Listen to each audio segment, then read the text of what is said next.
Bonjour tout le monde et bienvenue à ce nouvel épisode du Bureau du coach.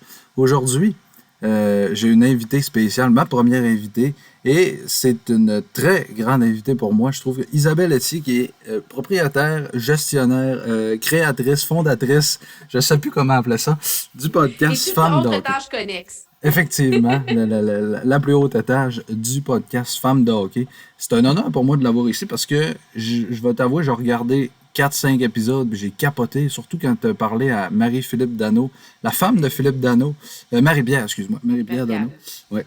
Puis j'ai trouvé ça. Puis, la première question que j'ai là, pour toi, Oui. Isabelle, c'est de où ça t'est venu cette idée-là de créer ce magnifique podcast que tu fais à tous les semaines? Ben, à la base, je savais même pas que je faisais un podcast. Tu sais, comme, la réalité, là, c'était, je vais faire, dans une nuit d'insomnie, c'était, OK, il faut qu'on crée quelque chose pour la femme dans le hockey. Il faut mettre en valeur la femme dans le hockey parce que le hockey, ça joue pas que sur la patinoire. C'est dans nos vies. Tu sais. Puis moi, je suis pas une joueuse de hockey. Je suis une passionnée. Je suis pas non plus une hockey mom. Là. J'ai pas d'enfants qui jouent au hockey. J'ai mes filles là, qui sont comme mes enfants, mais quand même.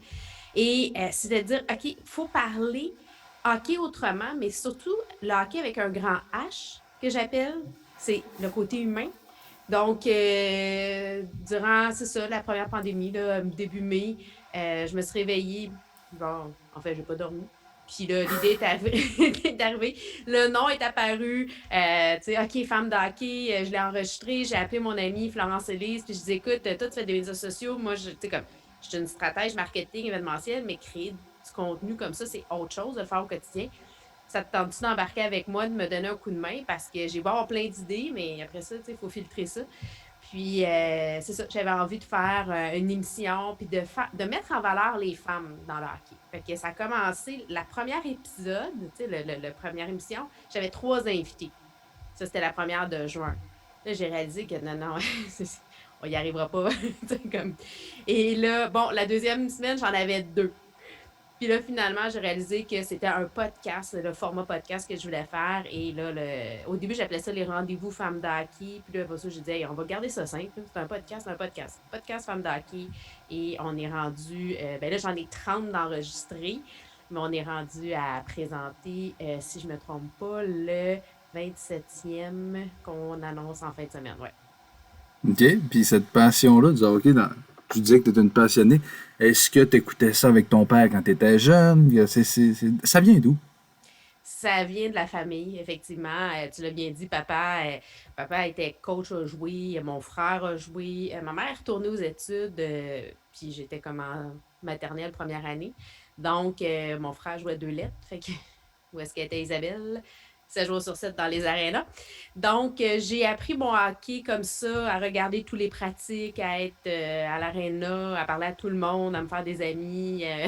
À dire j'étais la mascotte, j'aimais ça dire ça. J'ai même une photo de mon frère puis moi, là, j'ai la Canadienne de l'équipe.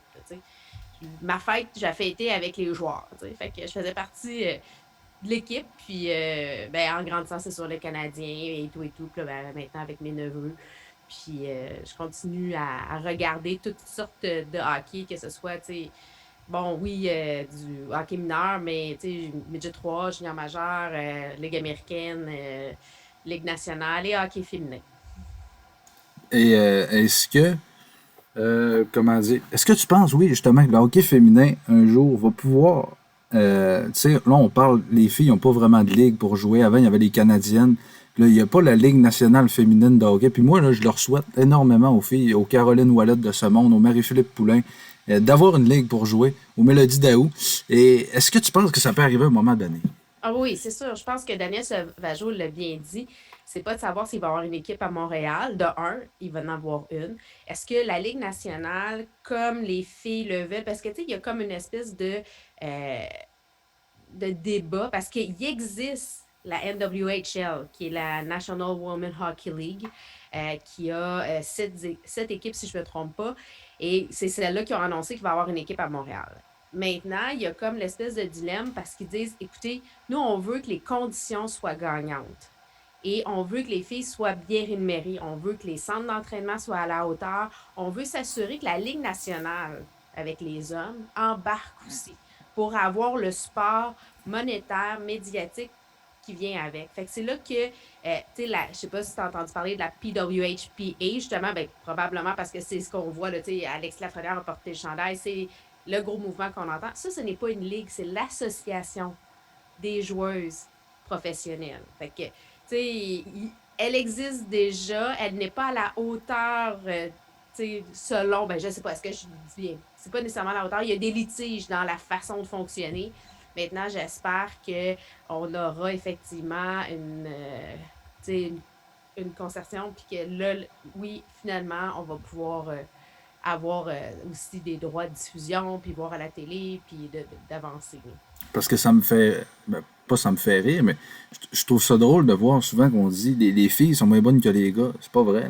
Mais non, C'est c'est pas juste vrai. que ils sont physiologiquement plus petites ou mais le talent, je veux dire, Mélodie Daou, je l'ai vu aller là, puis waouh, quelle joueuse de hockey c'est. Je suis sûr qu'elle est meilleure que plusieurs joueurs en ce moment dans la Ligue nationale. Puis ça me prend une place pour les filles pour jouer. Est-ce qu'on dit que Serena Williams est moins bonne que Rafael Nadal? Pas du tout. Bon, ben c'est la même affaire. Tu sais, Ouais. je pense que on regarde un match de tennis, euh, tu sais, que ce soit des femmes ou des hommes qui jouent, tu n'auras pas les mêmes stratégies. Ben, je pense qu'il faut commencer, ben, plus que commencer, on est rendu à. Il faut que les gens comprennent que c'est pas le même style de jeu. Tu vas avoir beaucoup de vitesse, beaucoup de stratégie. Écoute, ça va vite, là, les filles, là. Puis non dedans, là. Fait que c'est sûr qu'il va y avoir peut-être un peu moins de physique. Ben, c'est sûr qu'il n'y a pas de bataille, là. En tout cas, j'en ai rarement vu, là. Mais, tu sais, le spectacle est tout aussi intéressant, sinon même des fois meilleur parce que les filles ont du cœur au ventre, là, comme ça se peut pas. Là. Fait Ben que, oui. moi, j'aime regarder les deux, mais c'est sûr que, tu sais, je te dis, tu regardes une game du junior majeur, puis tu regardes une game du midget 3A, tu t'attendras pas nécessairement à la même chose. Tu vas avoir du beau hockey, mais c'est sûr qu'il y a, tu sais, dépendamment des équipes, tu regardes du pee versus du Bam-Tam, ben, dans le développement aussi, ben, quand tu as de la mise en échec ou pas, ben, ça veut pas dire que le hockey est moins bon. Mais Il y a c'est. différents. Moi, c'est ça, puis je trouve que c'est la même comparaison que quand tu vois un jeune dans la Ligue nationale qui a 30, mettons, un vétéran de 35 ans et un jeune de 20 ans, tu vois que leur jeu n'est pas pareil. Le vétéran fait moins d'erreurs et tout. Fait que, tu sais, je pense, puis je l'espère pour eux qu'ils vont pouvoir jouer dans une ligue où ils vont être rémunérés, payés pour ce qu'ils font et À bien leur juste payés. valeur. À leur juste valeur. Effectivement. Parce qu'il y en a qui diraient, oui, ils ont déjà, tu sais, mais il y a des salaires, tu sais. Parce qu'on a Tu peux vu. pas vivre, là. Tu peux pas être autonome avec ça. Faut que tu aies une job de jour, tu sais. Effectivement. Puis on a vu des filles qui ont joué dans le junior majeur, que ce soit Charline Labonté ou Eve Gascon qui a joué midget 3A. Mais Ouais. c'est tout le temps des gardiennes. J'aimerais savoir à un moment donné une attaquante qui arrive, qui peut réussir à percer. Mais je pense pas que le débat est là. Tu sais, tu sais, c'est sûr que c'est plus facile au niveau des gardiennes d'y arriver, mais il reste que on s'entend que physionomique, tu sais, la physionomie de la femme n'est pas pareille. Je pense pas qu'on. Tu sais, ça peut arriver, mais c'est pas ça notre objectif, nous, en tant que femmes. C'est plus de pouvoir avoir une ligue qui rémunère, tu sais, qui est vraiment en équité ou en parité, là, plus. Hmm. Plus en C'est, équité. Pas que parité, par équité. Tu sais, vraiment dire, OK, on peut penser avoir une carrière mais et pas non pas d'avoir deux nécessairement. carrières. Ouais, pas nécessairement être mêlé avec les gars non plus, mais avoir une ligue juste Ouais. féminine. Ouais, parce que souvent ce qu'on veut. Puis ce qu'on pense, c'est qu'on dit que les filles pourraient jouer avec les gars dans la grande ligue, mais pourquoi qu'ils se font pas une ligue justement de leur côté? Mais des femmes d'un bureau de la Ligue nationale, moi j'aime bien les Devils du New Jersey, puis je sais pas si tu l'as entendu parler, il y a Kate Madigan qui est directrice générale adjointe des Devils, et quand j'ai vu ça, je me suis dit, j'ai très hâte qu'elle soit nommée directrice générale. Très, très hâte parce que ça va être une histoire. Puis même, il y a Florence Schirling en Suisse qui est la directrice Oui. générale d'un club. Donc, quand j'ai vu ça, moi, je veux promouvoir le sport féminin. Puis quand j'ai vu ça, j'étais content. Mais tu sais, il y a plein de femmes qui ont des postes importants dans la Ligue nationale. Mais il On en est parle pas. plus de 35 là, présentement, puis ça va juste en augmentant maintenant. Je pense qu'il ne faut pas non plus sous-estimer tous les postes administratifs. Je pense à France-Margaret Bélanger au Canadien de Montréal. Là. Tu sais, c'est elle la numéro 2 du Canadien. Là. Tu sais, la réalité, là, tu sais, elle s'occupe de tout. Tu sais, de Marc Bergevin qui s'occupe, oui, hockey, mais tout le reste, c'est France-Margaret là, qui s'en occupe. Puis si toute la gestion des opérations est pas là, il n'y en a pas de game, tu sais. Fait que je pense qu'il faut regarder ça. Maintenant, où est-ce qu'il y a un manque, c'est de voir justement une femme derrière un banc. Tu sais, là, on l'a vu, là, bon, on pense à Hayley Wickenheiser qui est au niveau des Maple Leafs de Toronto. On pense à aussi Sculling qui est rendu au niveau, puis là, je cherche mes mots, là, ça me manque là, parce que là, j'en ai plein qui me se passent devant moi, mais il y en a quand même plusieurs. Ben, Kemi Granato avec la nouvelle équipe. Seattle, oui. Oui. Je pense à Dépisteur. Oui, Mais c'est ça, comme tu disais. c'est Il y a... des postes hockey quand même, Ben tu sais. oui, mais comme tu disais, coach, on n'a pas vu encore. Même arbitre, je trouve que, tu sais, une femme arbitre, ça pourrait arriver. Au football, il y en a. Au hockey, c'est un petit peu plus long. Même au baseball, on dirait que ces sports-là sont plus ouverts. Il y a une directrice générale, je pense, au baseball. Là, j'écoute, je Oui, suis pas trop ça, là, mais je pense que j'ai entendu oui. parler de ça. Mais, Non, non, mais je pense que ça va ouais. s'en venir. Au niveau arbitre, c'est possible. Je pense que, tu sais, c'est de la vitesse, c'est du hockey centre. Est-ce que ça sera Elisabeth Manta qui sera la première? Parce que c'est une excellente arbitre. Tu sais, là, elle est en voyagement. Là, elle s'en va à Halifax, justement, pour le championnat mondial de hockey féminin. Elle est déjà arbitre au niveau midget 3A, au niveau masculin. Fait que ça pourrait être peut-être un bel espoir, je pense. Effectivement. Puis, question au hockey comme ça. Oui. Qui est en ce moment ton meilleur joueur, pas ton meilleur joueur, ton joueur préféré dans la Ligue nationale de hockey? Oh, c'est une grosse question. Parce que moi, je suis une fan. Tu sais, il y a... Oui, j'aime mes Canadiens de Montréal, qu'est-ce que tu veux. J'ai grandi, puis je m'assume, là, je suis une fan, je m'assume avec ça. Fait que c'est sûr que je vais aller dans l'équipe du Canadien.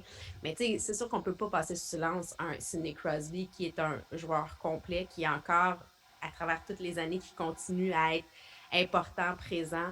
J'ai un petit faible pour les gardiens de but. Marc-André Fleury, pour moi, c'est un bel exemple de persévérance, de plaisir à jouer. Il continue, ça n'a pas été facile l'année dernière, mais il s'est relevé. Il a vécu des choses au niveau personnel qui n'a pas été facile non plus, mais il s'est relevé encore. Fait que, je pense que ça, c'est des joueurs qui m'inspirent beaucoup, qui sont dans l'alignement. Je n'irai pas avec les McDavid ou Aston Matthews. Là. Moi, j'aime plus je sais pas, il y a un côté humain qui est important pour moi. Pour le Canadien, écoute, c'est sûr qu'un Nick Suzuki m'a beaucoup impressionné. J'ai beaucoup aimé ce que j'ai vu de lui. Puis, tu sais, moi, j'aime beaucoup Jeff Petrie. Je suis un petit fait pour les défenseurs. Là, c'est ça. Jeff Petrie, là, dernièrement, bon, ça n'a pas été aussi bon, là, ce qu'on a vu tout le temps, mais j'aime bien ce qu'il fait. Dano, Philippe Dano, là. Oui. Ce gars-là a souvent, tu sais, des deux côtés de la patinoire. Tu sais, là, il est sur une belle séquence en plus. Tu sais, gagner les mises en jeu importantes. Tu sais, il est tout le temps contre le meilleur trio de l'autre côté. Des fois, ça paraît pas sa feuille de pointage, mais c'est des joueurs hyper importants. En plein ce que j'allais dire. Il est sous-estimé parce qu'il a comme un rôle ingrat puis c'est plate parce que Mhm. gagner des mises au jeu, on le voit pas sur la feuille. On se dit, ah, mais Dano fait rien. Ouais, mais c'est parce qu'il travaille très fort. Il joue défensivement. Il joue contre les premiers trios des autres équipes. Puis de ce que tu parles de Crosby, moi aussi, c'est mon joueur parce que je me dis, comment à 34 ans, tu peux encore dominer, puis pas juste seulement dominer sur la patinoire, en dehors de la patinoire. Quand tu Non, demandes à non, non, mais n'importe il y a quel un aura, joueur, ce gars-là, là. c'est le joueur le plus respecté dans toute la Ligue nationale. Puis je me dis comment quelqu'un peut être autant respecté que ça. Puis quand il y en a qui le comparent avec McDavid, je suis pas d'accord. Moi, mon joueur dans le Canadien, c'est Jonathan Drouin. Bon. Là, il y en a qui vont dire que j'aime trop Jonathan, puis que, mais regarde, T'as moi le je trouve droit, que non? ce gars-là, OK, défensivement, puis avant, c'était Galchenyuk, mon joueur préféré. Ça a toujours été des. Moi, c'est des gars qui ont des mains, qui ont un bon coup de patin, qui sont Ouais. flamboyants. Tu sais. Gallagher, il est bien bon, mais je trouve qu'aller se mettre en avant du filet, puis c'est des buts, puis c'est correct. Mais je trouve que c'est pas.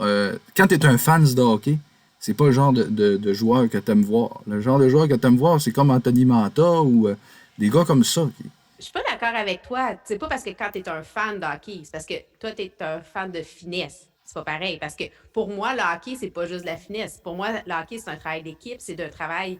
En fait, c'est du travail. Fait que pour moi, un Gallagher qui se met devant, qui se met dans le trafic, qui est toujours en train de se mettre en situation qu'on peut avoir un rebond, qu'on peut avoir un but, pour moi, ça, c'est un joueur de hockey aussi. Drouin, moi, tu vois, je trouve qu'il est très yo-yo comme performance. Quand il est là, il est là, là. Mais moi, souvent, je l'appelle le bourdon. Je trouve qu'il tourne en rond. Là, il attend le bon moment pour piquer, là. Tu sais, fait que là, il tourne, mais comme, ah ouais, il attaque, tu sais. Fait qu'il y a du talent comme ça se peut pas, ce joueur-là. Je trouve juste que c'est pas assez constant dans mon cas. Ben oui, je suis très d'accord. Je sais qu'il n'est pas constant. Mais c'est parce que ce que j'aime, c'est quand il y a des. Quand il est sur Quand il est hot, ses il est hot, up. hein? Ouais, quand il est sur ses up, il est up. Puis, c'est Mais ça, dans fait une que. équipe, tu as besoin de constance, tu sais. Oui, Tu as ben besoin de oui. compter sur tes joueurs, tu as besoin, tu sais, de pouvoir, quand qu'ils se présentent, qu'ils soient toujours là, tu sais. En même temps, c'est des êtres humains pareils. Ben oui, ben ça c'est sûr et certain. Puis ça, le monde, des fois, ne comprenne pas que il y en a qui ont des enfants, il y en a qui ont des femmes, puis la vie en dehors de la patinoire, c'est toujours quelque chose qui m'a. C'est pas juste sur la patinoire, comme tu dis, le hockey, ça se joue en dehors de la glace. Puis souvent, Price, on parlait de ses performances, c'est parce que sa femme était enceinte ou il y avait des enfants à la maison. C'est souvent ça, puis c'est ce que le monde souvent néglige. Mais on est très facile sur la critique ici. On a, tu sais, c'est fou comment Oui. tu sais, t'es de héros à zéro dans une même partie avec au Québec. Maintenant, en même temps, je pense pas qu'il faut tout remettre sur ce qui se passe en dehors de la glace. Tu sais, ça reste que c'est des professionnels, puis il faut que tu sois capable justement de faire la différence. Puis la plupart sont capables. C'est quand il y a une accumulation, des fois, on n'arrive pas, mais je pense pas qu'un Carey Price, ses performances ou son manque de performance, des fois, était dû à la maison tant que ça, plus que c'était dû lui par rapport à lui, tu sais. Oui, oui, oui, c'est sûr. Des fois, il y a du mental aussi. Euh, Puis peut-être qu'on pourrait parler tu sais, moi, mon podcast, c'est pas juste un podcast de hockey, mais c'est un podcast de sport en général. Oui? Tu sais, il y a des filles, il y a des femmes, en fait, dans le sport. Les sœurs du Four-la-Pointe qui. Ouais. Waouh! Tu nous as parlé de Serena Williams, qui est une des meilleures, ou sinon la meilleure. Pour moi, Serena Williams est meilleure qu'un Nadal et un Federer. Pour moi, c'est la meilleure joueuse de tennis au monde. Euh, Fait que toi, je Ah non, sais elle pas, est c'est laquelle impressionnante. ta femme la plus impressionnante que tu as vue ou que tu vois en ce moment. Ben, écoute, il y en a tellement plein qui m'inspirent, tu sais, parce que je suis une fille de sport, tu sais, ça aurait pu être femme de sport et non pas juste femme de hockey. Tu sais, je suis une passionnée de tennis, j'aime jouer, j'aime regarder, tu sais, j'adore justement une Serena Williams, puis je vais te raconter quelque chose. J'ai déjà eu le privilège de danser à ses côtés. Cette fille-là est incroyable, j'étais dans un événement, puis bref, tu sais, c'est l'année elle avait eu, tu sais, sa jambe, là, elle avait son carcan, puis oui, elle dansait. Oh, j'étais pas à côté, là, mais on était sur le même dance floor, là, fait que c'est quand même assez impressionnant comme personne. Au niveau des femmes, tu sais, c'est sûr que quand on regarde, tu sais, le ski, oui, les filles ont fait du bon travail, mais je te dirais, je suis plus dans le tennis dans ça. Ouais, au niveau de. Mais au hockey, tu sais. Marie-Philippe Poulain, Ouais. Mélodie Daou, tu sais, c'est assez. Tu sais, France Saint-Louis, à l'époque, il joue plus, mais tu sais, c'est tout. Moi, j'ai tout le temps regardé le hockey féminin parce que, bon, de l'âge que j'ai pu en voir. Tu sais, une Kim Saint-Pierre, tu sais, c'est extraordinaire. Tu sais, je suis un peu moins baseball. Tu sais, je connais moins les joueuses là, au niveau basketball et tout ça, là, tu sais. Mais les Olympiques, toutes les athlètes olympiques. Tu sais, on regarde en plongeon, en nage synchronisé, en athlétisme, tu sais, c'est tout, ça demande énormément, tu sais, d'engagement, de dépassement de soi, puis c'est quand même impressionnant à regarder. Moi, j'ai fait du patinage artistique aussi, tu sais. Fait qu'une Joanie Rochette, là, qui gagne une médaille quand ta mère vient de mourir, là, quand on se dit, là, ça, tu sais, comme, puis le patin, là, c'est mental, là, parce que tu peux le manquer, ton saut, là. Et d'arriver à faire ça, c'est extraordinaire, tu sais. Moi, j'aime ça voir, justement, aux Jeux Olympiques, qu'une fille bat le record d'un homme, puis dit, ah, un record qui n'a jamais été battu. Ben, dans vos dents, tu sais. Parce que oui, je suis un gars, mais je veux l'égalité, puis je veux que les femmes soient aussi reconnues que les hommes. Ben pour moi, tu sais, pour moi, c'est très inclusif. Tu sais. Oui, ça s'appelle Femmes de hockey, puis ce que je fais avec le podcast, puis la plateforme, parce que tu sais, on met en valeur des femmes et tout ça, c'est pour ramener l'inégalité qu'il y a eu dans le temps. C'est pour montrer aussi toute l'importance partout. Tu sais, on pourrait mettre en valeur des papas aussi qui sont dans les estrades. Tu sais, on pourrait mettre en valeur tout l'entourage parce que c'est important. Mais, tu sais, pour moi, c'est les femmes sont pas meilleures que les hommes, puis les hommes sont pas meilleurs que les femmes. On est juste différents. Des fois, tu es un homme, tu es plus une femme. Des fois, tu es une femme, tu es plus un homme. On a des caractères, tu sais, des fois, puis c'est correct, tu sais. Je pense qu'il faut juste avoir l'opportunité de le démontrer. Puis c'est là où on est rendu, je pense, en 2021, il est plus que temps qu'on ait une chance égale. Tu sais, on ne peut pas avoir d'expérience dans un métier si on ne nous a jamais ouvert la porte puis donné l'opportunité de l'essayer. C'est Et des vrai. fois, on peut avoir les aptitudes, les compétences pour le faire, mais on n'a pas l'expérience. Puis il y a certaines choses que tu vas apprendre à développer en le faisant. Tu sais, fait que je pense que c'est là où il faut ouvrir des barrières, puis les chasse-galeries, là, les endroits où c'était plus fermé. Puis on le voit aussi dans le milieu des affaires. Là, on parle du sport, mais c'est la même chose. Là, quand on dit qu'on veut avoir une parité au niveau des conseils d'administration, que les conseils d'administration où il y a des femmes qui siègent, ils ont des meilleures performances. Mais c'est pas parce que les femmes sont meilleures, c'est qu'il y a des points de vue différents. Puis là, à ce moment-là, lorsque les idées sont mises ensemble, ça permet d'avoir un meilleur résultat. Fait que je pense que c'est un peu la même affaire. Là.